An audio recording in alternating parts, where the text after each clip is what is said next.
ચોમાસાની ગુજરાતમાં ધમાકેદાર એન્ટ્રી. દક્ષિણ ગુજરાતના સુરત, નવસારી, વલસાડ અને ડાંગ જિલ્લામાં વરસાદ શરૂ થયો છે. ખેડૂતોમાં ખુશીનો માહોલ છે અને વાવણીની તૈયારીઓ તેજ બની છે. આગામી 72 કલાક ખેડૂતો માટે મહત્વના. હવામાન વિભાગ મુજબ આગામી 3 દિવસમાં રાજ્યના વધુ વિસ્તારોમાં વરસાદ ફેલાઈ શકે છે. કપાસ, મગફળી અને તલની વાવણીની શરૂ થવાની શક્યતા વધી છે. કચ્છ અને ઉત્તર ગુજરાતમાં હજુ વરસાદની રાહ. ભુજ, નખત્રાણા, રાપર અને બનાસકાંઠાના વિસ્તારોમાં હજુ પણ પૂરતો વરસાદ પડ્યો નથી. પાણીની સમસ્યા યથાવત. અમદાવાદમાં વરસાદની આગાહી. અમદાવાદ અને ગાંધીનગરમાં ગાજવીજ સાથે વરસાદની શક્યતા વ્યક્ત કરવામાં આવી છે. રાજ્યમાં વરસાદની અસમાન સ્થિતિ. દક્ષિણ ગુજરાતમાં સારો વરસાદ, જ્યારે ઉત્તર ગુજરાત અને કચ્છમાં વરસાદની ખાધ જોવા મળી રહી છે. 128 કરોડના જીએસટી કૌભાંડનો પર્દાફાશ. એસજીએસટી વિભાગે ફેક બિલિંગ અને બોગસ કંપનીઓ મારફતે ચાલતા 128 કરોડના કૌભાંડનો પર્દાફાશ કર્યો છે. પિતા પુત્ર સહિત અનેક લોકોની ધરપકડ થઈ. ગાંધીનગર પાસે દારૂનો મોટો જથ્થો ઝડપાયો. પોલીસે ઘોડા ફાર્મ પર દરોડા દરમિયાન 19 લાખનો દારૂ જપ્ત કર્યો અને 4 આરોપીઓની ધરપકડ કરી.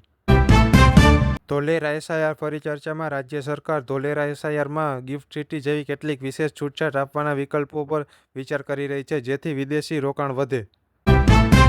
ખેડૂતો માટે ચિંતાજનક સમાચાર. ચોમાસાના આગમનમાં વિલંબ થવાની શક્યતાને કારણે ખેડૂતોમાં ચિંતા વધી રહી છે. પાણીના જળાશયો પર સૌની નજર. વરસાદ વધે તો રાજ્યના ડેમો અને તળાવોમાં પાણીની આવક વધવાની આશા છે. કપાસના બજારમાં ખેડૂતોની નજર. ગુજરાતમાં કપાસની વાવણીનો સમય શરૂ થઈ ગયો છે, પરંતુ પૂરતો વરસાદ ન પડતા ઘણા ખેડૂતો હજી રાહ જોઈ રહ્યા છે. કૃષિ નિષ્ણાતોનું માનવું છે કે જો આગામી 4-5 દિવસમાં સારો વરસાદ પડશે તો કપાસનું વાવેતર ઝડપી આગળ વધશે. રાજકોટ, અમરેલી, ભાવનગર અને બોટાદ જિલ્લામાં ખેડૂતો ખાસ કરીને વરસાદની સ્થિતિ પર નજર રાખી રહ્યા છે. મગફળી ઉત્પાદકો માટે નિર્ણાયક સમયે. સૌરાષ્ટ્રના ખેડૂતો માટે મગફળી મુખ્ય પાક છે. જૂનના અંત સુધીમાં સારો વરસાદ થશે તો મગફળીની વાવણી મોટા પાયે શરૂ થઈ શકે છે. હાલમાં ઘણા ખેડૂતો બીજ અને ખાતરની વ્યવસ્થા કરી ચૂક્યા છે અને વરસાદની રાહ જોઈ રહ્યા છે.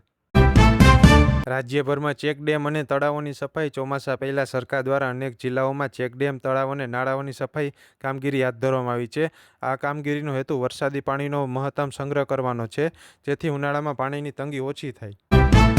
ગ્રામ્ય વિસ્તારોમાં પીવાના પાણીની સમસ્યા યથાવત. કચ્છ, બનાસકાંઠા, પાટણ અને કેટલાક ગ્રામ્ય વિસ્તારોમાં હજુ પણ ટેન્કર દ્વારા પાણી પહોંચાડવામાં આવી રહ્યું છે. વરસાદ મોડો પડતા પાણીની માંગમાં વધારો થયો છે. સ્થાનિક તંત્ર સતત પાણી પુરવઠો જાળવવા પ્રયાસ કરી રહ્યું છે. ચોમાસા પહેલા રોડ અને બ્રિજોની તપાસ. અમદાવાદ, વડોદરા અને રાજકોટ સહિતના શહેરોમાં રોડ અને બ્રિજોની સેફટી ચેક કરવામાં આવી રહી છે. ભારે વરસાદ દરમિયાન કોઈ અકસ્માત ન બને તે માટે મ્યુનિસિપલ તંત્ર એલર્ટ મોડ પર છે.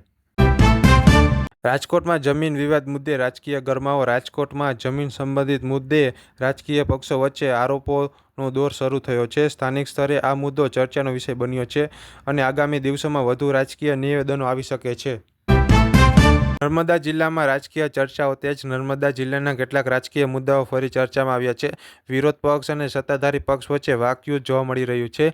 સ્થાનિક વિકાસ અને વિવિધ યોજનાઓ અંગે ચર્ચા ચાલી રહી છે. સુરતમાં 2 વર્ષથી ફરાર આરોપીની ધરપકડ. સુરત પોલીસે લાંબા સમયથી ફરાર રહેલા આરોપીને ઝડપી પાડ્યો છે. આરોપી સામે ગંભીર ગુનાનો કેસ નોંધાયો હતો અને છેલ્લા 2 વર્ષથી પોલીસ તેની શોધખોળ કરી રહી હતી. ધરપકડ બાદ વધુ તપાસ શરૂ કરવામાં આવી છે. ગેરકાયદેસર દારૂના ધંધા સામે કાર્યવાહી. રાજ્યના વિવિધ જિલ્લાઓમાં પોલીસ દ્વારા ગેરકાયદેસર દારૂના ધંધા સામે કાર્યવાહી કરવામાં આવી રહી છે. અનેક સ્થળોએ દરોડા પાડી દારૂનો જથ્થો જપ્ત કરવામાં આવ્યો છે અને આરોપીઓની ધરપકડ કરવામાં આવી છે. વિકાસ પ્રોજેક્ટને વેગ. ગુજરાત સરકાર દ્વારા રોડ, બ્રિજ, ઔદ્યોગિક પાર્ક અને સ્માર્ટ સિટી પ્રોજેક્ટ પર ખાસ ધ્યાન આપવામાં આવી રહ્યું છે. અનેક જિલ્લાઓમાં કરોડો રૂપિયાના વિકાસ કામો પ્રગતિ હેઠળ છે. ધોલેરા સ્માર્ટ સિટી ફરી ચર્ચામાં. ધોલેરા પ્રોજેક્ટમાં નવા રોકાણકારો રસ દાખવી રહ્યા છે. સરકાર આ પ્રોજેક્ટને વૈશ્વિક સ્તરે વિકસાવવા માટે વિવિધ નીતિઓ પર કામ કરી રહી છે.